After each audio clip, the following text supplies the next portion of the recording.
इथे तर बेकार गर्दी झाली होती. इथे काय होईल होतं ते तुमले शेवट व्हिडिओ मा सांगच पहा मग व्हिडिओ कंटिन्यू तुम्ही. तर ज्या दिवशी पब्लिक तुम्हाला स्वागत ना आपला एक नवीन व्हिडिओ मग. तर मी लागेल होता लहान आगारला आमना गावना बँड येल होता म्हणून आपलं गावनं पोरं वाजायला होतलं त्यासनी बरोबर फिरायला येल होता मी. त्यानंतर बँड वाजाना चालू बी जायला होता. तुम्हाला बी बँडना व्हिडिओ आवडणार तर नक्की कमेंट मध्ये सांगा.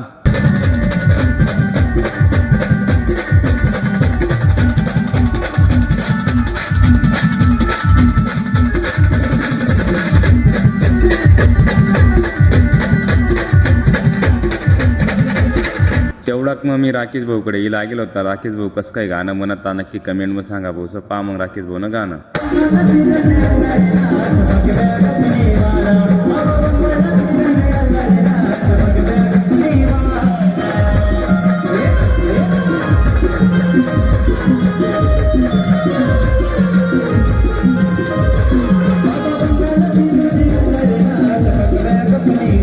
त्यानंतर इकडे बेकार गर्दी झाली होती भाऊ. मग काहीतरी वेळ होता काय आपूस ना पुरा पाया ना. तुम्हाला व्हिडिओ आवडणार तर नक्की कमेंट मध्ये सांगा. तुम्हाला भाऊला फॉलो बी करी घ्या. भेटूत नेक्स्ट ब्लॉग.